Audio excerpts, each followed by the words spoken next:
Welcome to the Eye at the Potato Expo. Today's Thursday, and it's day 2 of the Potato Expo. Yesterday was fabulous. We had 2 Spud Nation throwdowns. We're going to have the finals today at 9:15. I hope you'll join us live right here on Facebook Live and on YouTube. And also, our keynote today is somebody who's extraordinary and really has a very strong message for our audience. However, most important, his first real job was a man's job, was actually working on his family's potato farm. Merril Hoge, welcome. Good to see you. How are you? Good. Now everybody knows you as the star football player. That's one aspect of your life. But talk to us about why you're here and why John wanted you to be here and really empower all the potato growers in an era where agriculture is really going under a lot of change. Yeah, it was interesting. Listen, I've always been, and you always be a fan of your hometown, and when you move back east, and they go, you're from Idaho, the first thing you think, oh, potatoes. That's the first thing everybody talks about. But, one of my real life lessons and learning experiences, and one of my first challenges came from moving pipe as a young kid. When I was 12 years old, I wanted to make more money. My parents, we were not wealthy, and we didn't have a lot of money, and if they said, if you wanted money, you got to work. So I had a paper route. I did okay, but if you want to make a lot of money, you can move pipe. And so I'm like, sure. Now, I had no idea that I had to be in the field at 5 a.m. I had no idea that the pipe weighed 3 times what I weighed at that time, and that I would barely be able to pick them up. In fact, I'd have to bring one end of the pipe up, drain it before I moved it across the field. So, but that's good training for football. It was fabulous training. It's actually fabulous training for life and football. Right. Because, by the end of it, walking in the mud with the pipe and carrying it, it did help you become, stronger and resilient. But it was a man's job. I remember my first day crying because I couldn't pick the pipe up. I was looking down this quarter-mile lines. I'm like, how am I going to move this? I got 6 of them here on this side and 6 over there, and then I got 6 wheel lines I got to check on a pivot line. And I have to have this done before noon because I got to be back here at 5 in the morning to start 5 in the afternoon to start the whole process again. So it was a major challenge. I learned a lot of things about farming and the industry because in between that time, we were bucking hay or doing other things to help the farm out. So it was a great experience. Well, you've had, we're going to give you that because we're having audio problems, but you've had a lot of adversity in life, a lot of success, but also adversity, car accident and so on. So, what lessons can you share about that to the potato world of what's going on? Well, one of the things that, ironically, it's happened about the time that I started moving pipe. I was 12 years old when I started moving pipe. It wasn't, I think I was about 15 when I almost lost my hand in a wheel line accident. My hand got caught in a machine, and I ended up losing a little bit of this little finger. My hand, though, it would look like hamburger when they pulled it out of it. I thought I was going to lose my hand. I nearly lost my arm, had the machine not shut off.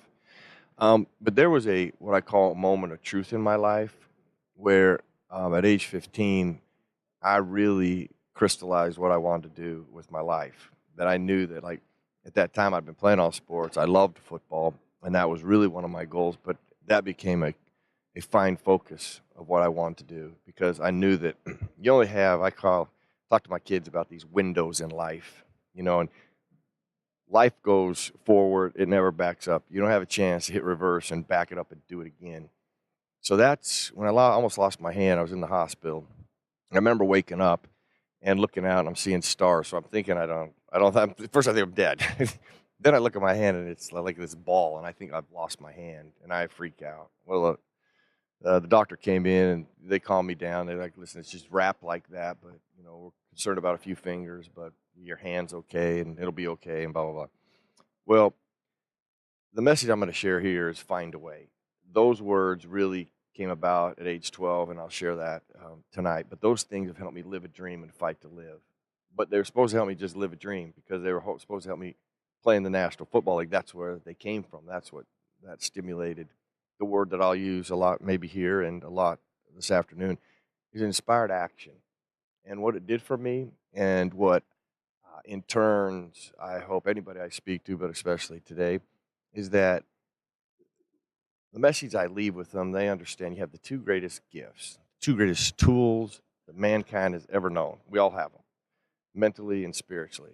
Now, how do we channel those and make those a weapon for us? How do we make them stronger and better and more efficient for things that A, we're trying to accomplish, but B, things that come our way we didn't see coming, obstacles and challenges.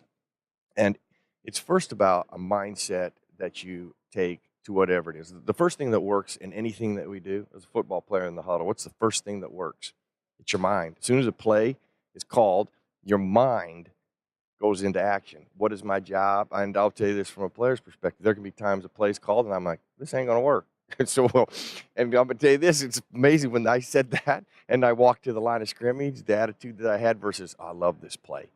It's a different mindset. However, it's the mind working. So how can we get the mind going, even though you didn't like the play, I'm going to make it work versus, oh, it's not going to work.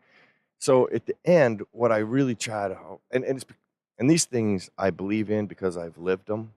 And a lot of it, I've either been inspired by somebody or challenged by somebody. So I've learned it in the journey.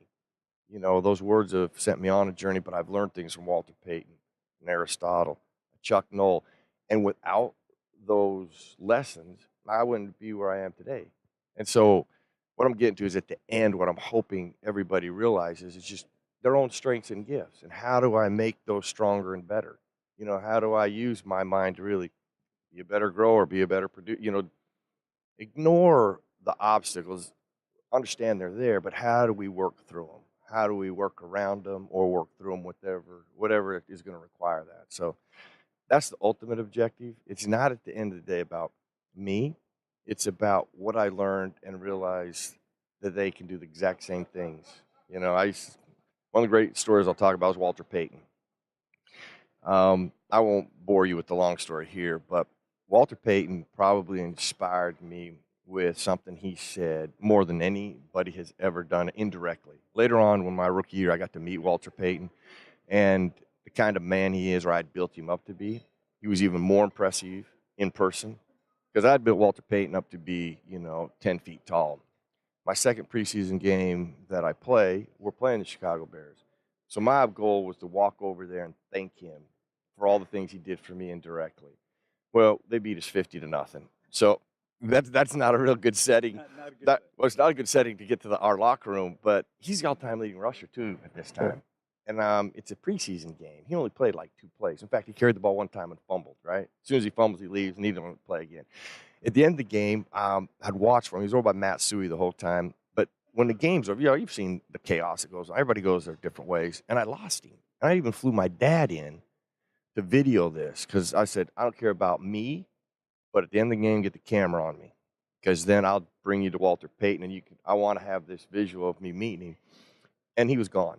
And I'm thinking, the all-time leading rusher, he ain't going to stick around here. He might be home.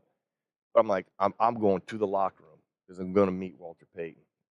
So I'm heading off the field, and something said, look to the left. I look to the left, and there he is walking all by himself on about the 50-yard line. And I'm telling you, I run up to him, and the first thing that caught me off guard, how small he was.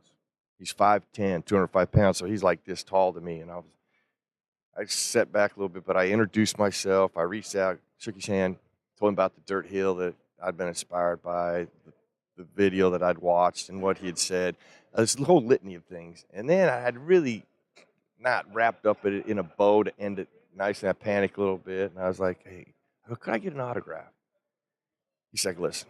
He goes, I don't have a pen with me, but Merril, thank you for taking the time to come over here and tell me that. That's the nicest thing I've ever heard anybody say. Now, first of all, he said my name. And then he said, that's the nicest thing I've ever heard. Thank you for taking the time to come over and say that. Now, I've never forgotten that because how he handled me, and he didn't know me from Adam. He could say, yeah, thanks, kid, whatever, get lost. But he took the time. He said, I don't have a pen, but I'll tell you what, I'm going to give you this. Takes his elbow pads, wristbands off, and headband and gave them to me. He said, why don't you have these? And I was like, a couple things happened right then. I always think about Walter Payton when somebody comes up to me in an environment where, like, say, I'm eating dinner or something. I always think how he handled me, how kind he was and respectful. and how he built me up before I left, and how he gave me his elbow pads and sweatband and headband. So, and then when I played for the Chicago Bears, I got to know him even better as a person. But the things that he did to make him great, it was all about his mindset. What he did say in that video that changed me as a kid at age 15. He was asked what makes him different than everybody else. Now, that's why I got the video for. I was like, that's what I've been working on my entire life. What is it? And there was a moment I'm like, man, this guy, I'm going to bet you it's a protein drink, and I'm going to go to GNC. I'm buy all that.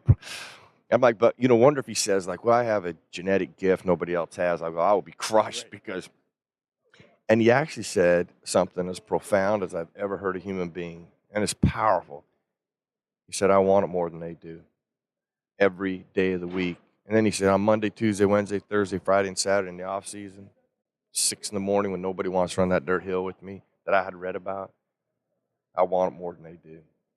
He said, on Monday, Tuesday, Wednesday, Thursday, Friday, and Saturday, when there's not 65,000 fans in the stands, cameras aren't rolling, I want it more than they do. He said, then at 1 o'clock on Sunday, he said, you better believe I want it more than they do. Now, here's what it did for me at age 15. Here's what moved me that second. And it really should move anybody that ever hears that story. That's a mindset. That's a habit that he created. I was like, I can do that. I can do that every day I practice, I train, or I play. I can do that. And it was amazing the difference in just how I played every sport, how I did everything, even my schoolwork. I would create that mindset. So you know what your job is here? To give all of our members, all of our growers, exactly that mindset. Exactly. And thank you. That's the goal. And thank you for being here. Really My pleasure, appreciate brother. it. It's going to be great. Can't wait to hear you. So we're going to take a quick break. When we come back, more at the Potato Expo and the Eye.